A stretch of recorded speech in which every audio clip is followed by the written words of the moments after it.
Welcome, everyone, to Tech Tuesday. Kevin Hunter with Harry Brelsford here, and rocking and rolling with a conversation on multi-factor authentication. Harry, this is another great show, and we've been doing this for a couple of years. We're becoming old pros at this, aren't we? Yeah. Well, I'll tell you what. Let me play the professor. Haven't done.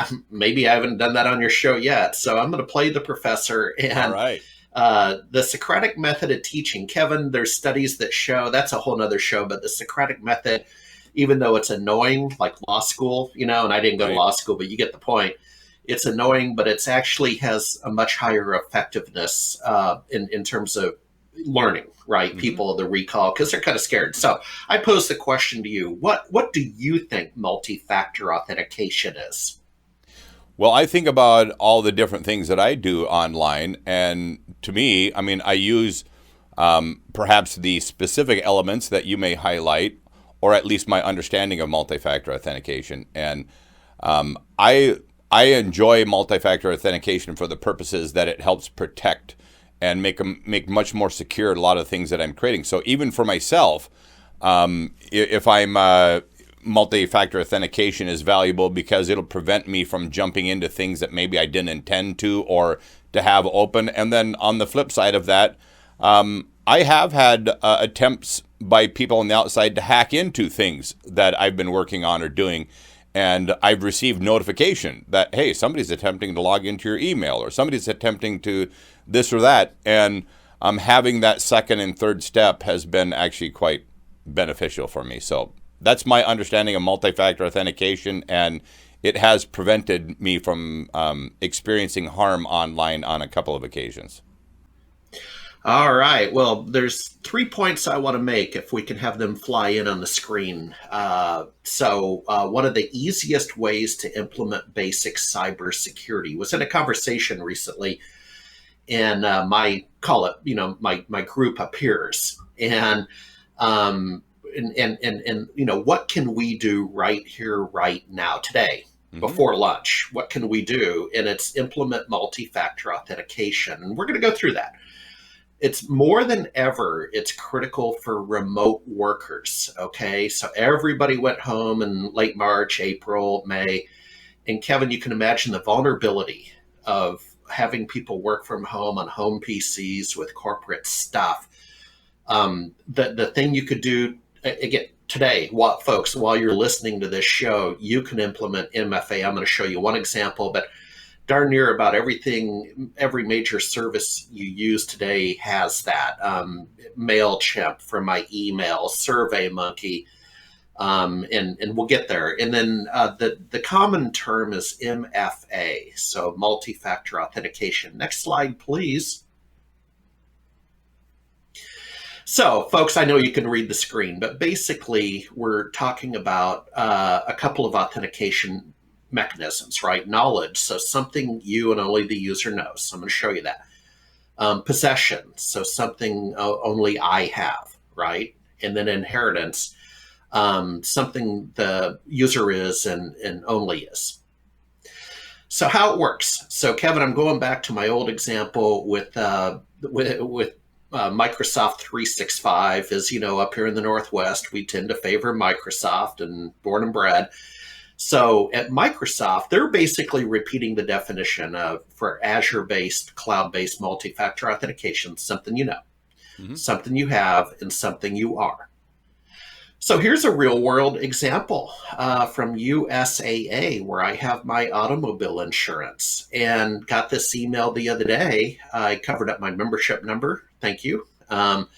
But multi-factor authentication is coming to their site. It would have already been implemented on July 21st, a little over a week ago.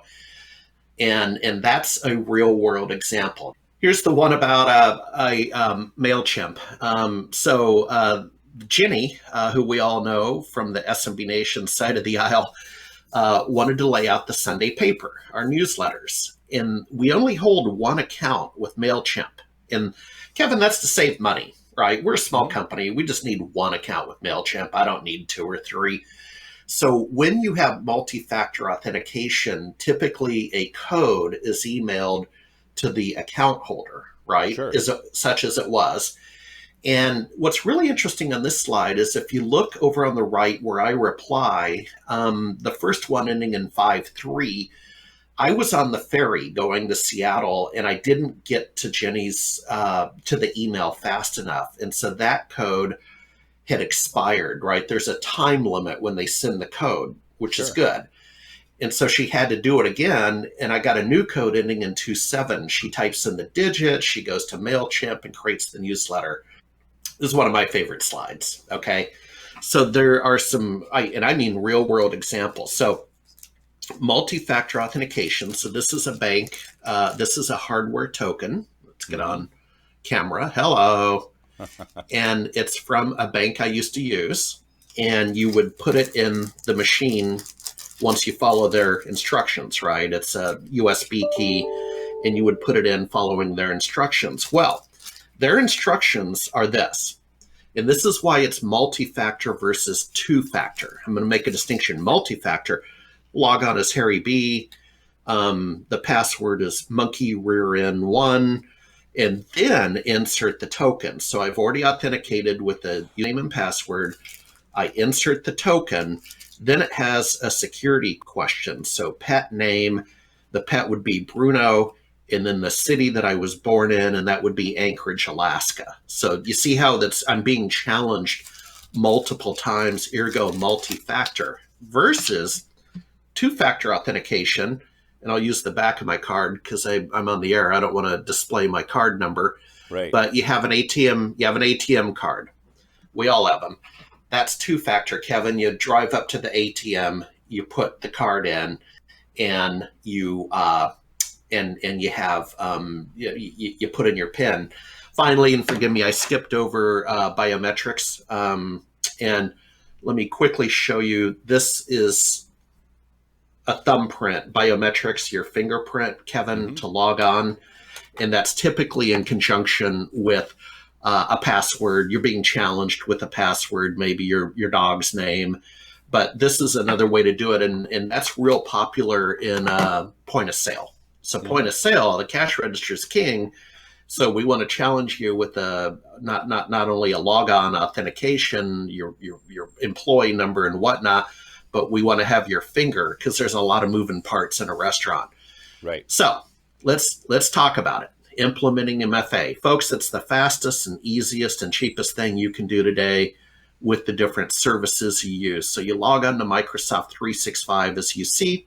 I pick my work account. I go to the admin center.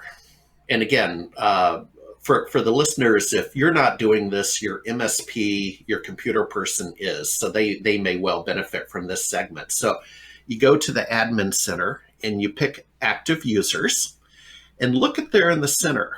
Lower right of the box, you have multi-factor authentication. So you pick some users and you have multi-factor authentication. One thing that I would encourage you to do, and it's a terrible habit in my industry where people don't read the manual. They don't read the deployment guide. Kevin, how many times have we heard that in tech over the decades? It's too much work, and it offends our ego to have to read stuff. So we just set all of that aside and then go to work on what's in front of us. So folks, I tip of the hat to the online deployment guide. I would really encourage you to be a student to study multi-factor authentication before you commit. So here we go. So we're going to pick a user. As you notice on the lower left, I picked myself, and then you click enable under the quick steps. Simple, Kevin. Yeah. Enable comes up with a dialog box, and you would enable multi-factor authentication. We'll click on that, and the update's successful. How about them apples? Simple, and that's why somebody could easily do this, like I said, before lunch, after lunch, very simple task.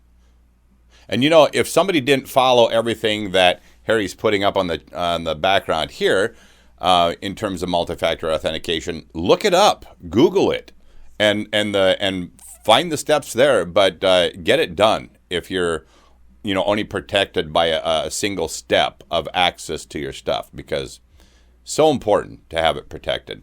The other thing I think of too is that when you're mentioning even cash registers, and the use of multi-factor authentication.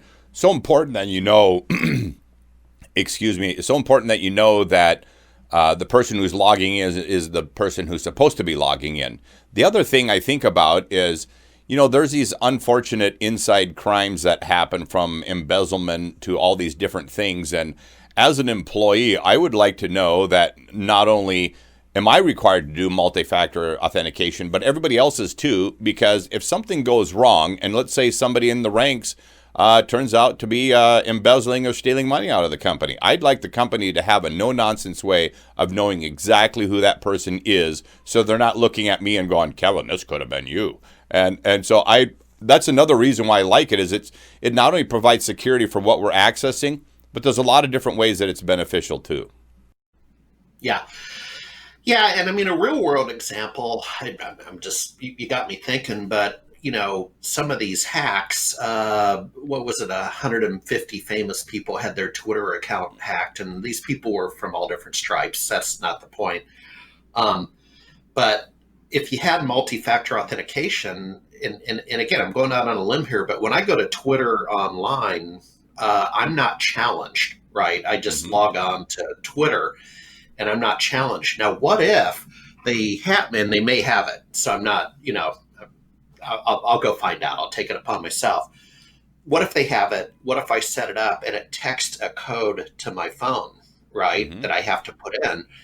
Well, the hackers don't have the phone of the famous person, right? The famous person has a phone, and these 6 digits come into the famous person phone.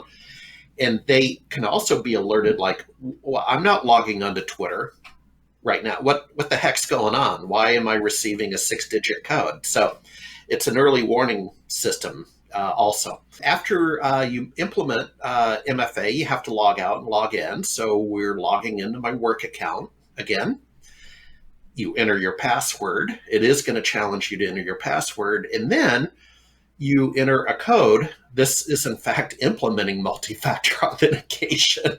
So it texted a code to me ending in 7-4 that, as you can see, I entered, and then I was authenticated and logged in. Now, we're going to end on this. For the purposes of this segment, stay signed in. Okay, so here's the real world. And Kevin, this is a big debate. This is a very dangerous screen, because as an IT person, I'm like, no, I don't want to stay signed in. That doesn't sound like a very good idea to me. If I go refill my water down the hall and I don't close my screen and I'm still logged in.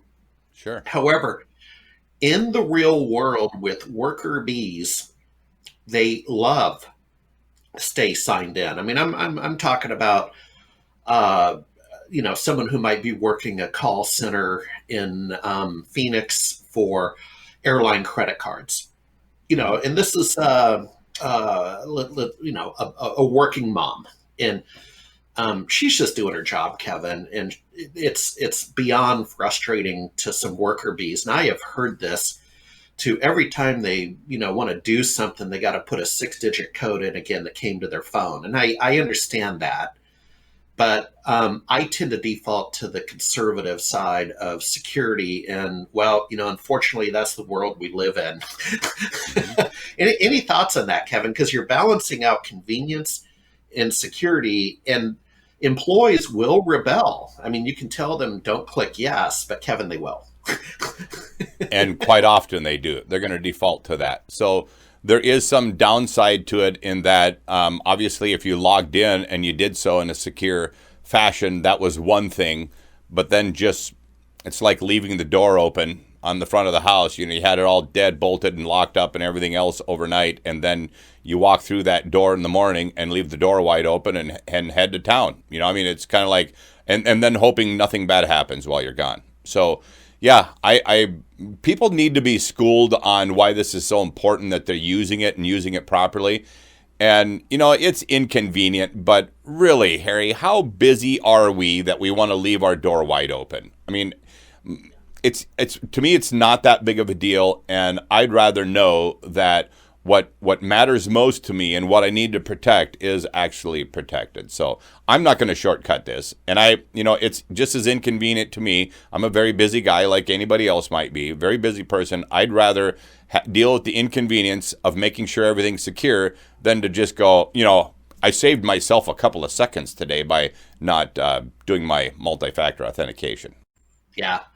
Yeah, and it only takes one mistake in this day and age, my friend, and you will pay triple. Yeah. Or in the case of Garmin, just to get us back to current.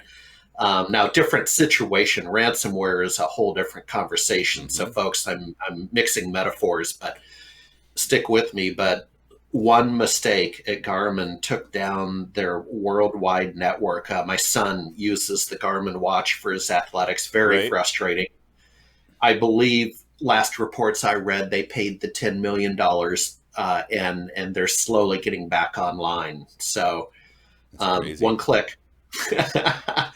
Well, thank you, Kevin. We'll continue to explore cool stuff in the dog days of summer. Awesome. Thanks, everyone, for joining us here on Tech Tuesday. Kevin Hunter with Harry Brelsford. Until next time, take care, everyone.